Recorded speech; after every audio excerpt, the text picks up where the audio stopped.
Olá, pessoal! Hoje vamos falar sobre neologismo. Primeiramente, vamos buscar o significado dessa palavra. Bom, como vocês podem ver, o significado da palavra neologismo, o neo vem de novo, portanto, neologismo, nova palavra. Podemos dizer que o neologismo é toda palavra que não existia e passou a existir, independente do tempo de vida, né? Os neologismos são muito comuns na mídia e também na internet. E devido a isso encontramos vários termos que acabaram se tornando comuns em nosso vocabulário.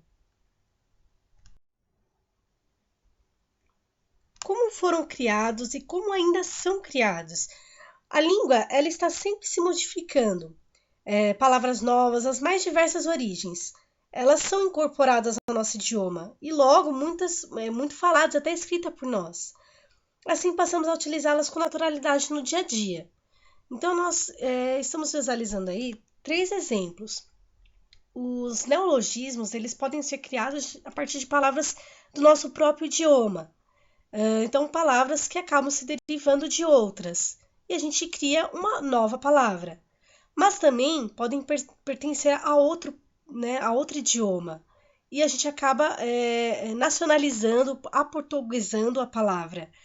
E ela acaba se agregando ao nosso dicionário. Muitas vezes não.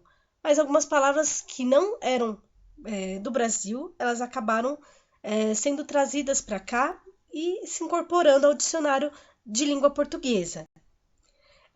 E tem também uma palavra que já existe, mas que a gente dá um novo sentido a ela. Vamos ver alguns exemplos a seguir. Nesse primeiro tópico, nós podemos ver alguns exemplos de palavras do nosso próprio idioma que foram criadas a partir de outras, como por exemplo presidenciável e carreata. São palavras que elas acabaram surgindo a partir de outras. Também palavras estrangeiras, como roqueiro e deletar. Roqueiro veio da palavra rock, que é uma palavra estrangeira, da língua inglesa, e deletar, que hoje a gente utiliza o tempo todo, né? Mas não é uma palavra do Brasil, mas ela acabou se tornando uma palavra da língua portuguesa também. Temos também as palavras na informática, que hoje em dia utilizamos muito através de mensagens, né? SMS, WhatsApp, e-mails, né? A gente acaba abreviando, e isso também são palavras novas, né? Que nem beleza, a gente abrevia para BLZ, falou, né? Até mais, você, VC. Então, são palavras inventadas, elas não existiam, mas partiram a existir de acordo com outras palavras que já existiam. E tem palavras que ganham novos significados, como por exemplo a palavra burro. Burro é um animal, porém a gente deu um outro sentido a ela. Às vezes alguém que quer ofender acaba utilizando a palavra burro para dizer que aquela pessoa não é inteligente. As gírias. É importante observar que a gíria é uma linguagem de uso passageiro. E ao entrar em desuso, a mensagem pode se tornar incompreensível. Portanto, ao escrevermos um texto informativo, devemos evitá-la o máximo possível. As gírias podem comprometer a clareza, bem como a permanência do texto escrito, gerando até complicações. Então, nós temos que evitar um pouco o uso das gírias, mas no dia a dia são comuns, né? E podemos usá-las assim quando estivermos um bate-papo, um informal, até mesmo em escrita formal, que são gírias que foram criadas por um determinado grupo social. Bom, aqui temos alguns exemplos de neologismo em gírias. Nessa primeira frase, nós temos essa pessoa é 13. 13, né? É uma superstição, mas muitos acreditam que o 13 é um número de azar.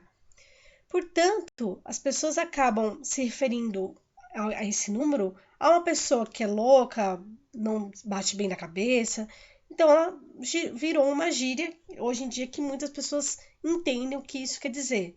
Que pode ser que alguém, por exemplo, algum estrangeiro venha para o nosso país, no início ela não vai saber o que significa. Vai se perguntar o que ela está querendo dizer.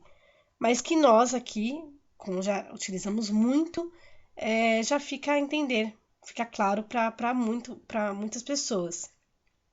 No caso, esse aí é 24. O 24, ele acabou sendo designado para motivo de zoação de homossexuais, né? Pelo fato desse número ser número do veado no jogo do bicho.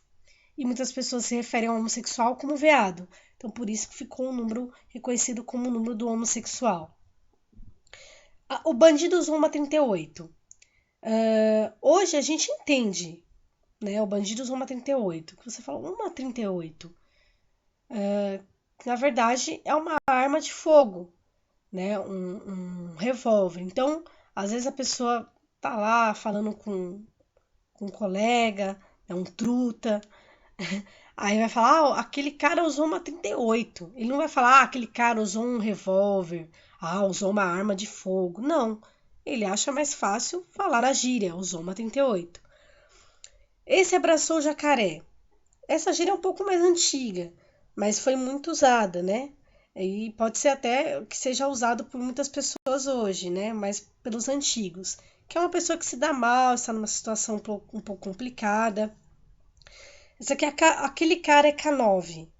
É uma pessoa que a gente entende como uma pessoa fofoqueira, que não dá para confiar. Não conta um segredo para aquele cara porque ele é K9, que é uma pessoa fofoqueira, dedo duro. Aquela onda é animal. Como aquela onda pode ser animal? Isso também é uma gíria muito conhecida.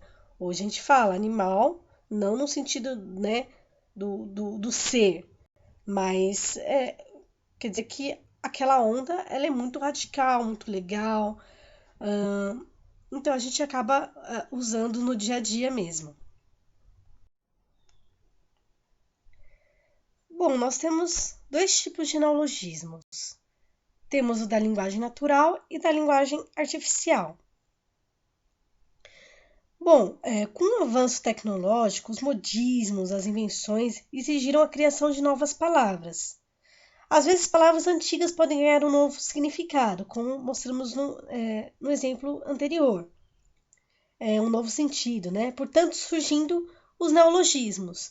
Então, seguem um exemplo de neologismo natural, que é a palavra deletar, escanear, mouse, site, são palavras que a gente fala no dia a dia naturalmente. E tem um exemplo de linguagem artificial, que a gente utiliza mais em bate-papo eletrônico, né? WhatsApp, SMS, às vezes e-mail informal. Né? Então a gente tem o uso não verbal desse neologismo, que são carinhas com símbolos, e o verbal, que são essas abreviações. Você, não, beijo, PF, por favor. TKS, que é uma palavra em inglês, que derivam-se do thanks, né? Que virou TKS e hoje em dia é muito usado. Vejamos agora algumas classificações de neologismo. Temos o neologismo semântico, que é uma palavra que já existe, mas que ganha um novo significado. Exemplo, estou afim de fulano. Esse estou afim quer dizer que está interessado. Então, hoje em dia é muito comum a pessoa ouvir e falar assim. O esquema deu zebra. O deu zebra aqui, no caso, quer dizer que algo deu errado. Vou fazer um bico. Vou fazer um trabalho temporário. Tem o neologismo lexical, que é a criação de uma nova palavra, né? Que é deletar, que pode ser eliminar, apagar, abobado, que é aquela pessoa que é boba, internetês, que é uma linguagem da internet. Tem o neologismo sintático, que é o resultado de palavras de um novo vocábulo. Então temos aí, a não informação conduz o homem à caverna. João Paulo II reinventa a igreja papalizando com êxito. Papalizando. A gente entende essa palavra porque deriva da palavra papa. Então aqui ele está falando sobre o Papa João II. Então a gente acaba ouvindo a palavra e entendendo o significado dela. É comum ver neologismo em poemas também, músicas, né? Frases. E eu trouxe aqui um poema de Manuel Bandeira, que é bem interessante, a maneira que ele expõe o neologismo no poema. Beijo pouco, falo menos ainda, mas invento palavras que traduzem a ternura mais funda e mais cotidiana. Inventei, por exemplo, o verbo te adorar. Intransitivo, te adoro, Teodora. Deixo aqui para vocês as referências bibliográficas, no caso essas fontes, da onde retirei a maioria dessas informações. Fica a dica para vocês, é interessante vocês se aprofundarem bastante nesse tema, porque hoje em dia é muito comum o neologismo e é um conteúdo muito gostoso de estudar. Então ficam esses sites aí como um estudo futuro para vocês. Muito obrigada pela atenção de vocês e até a próxima!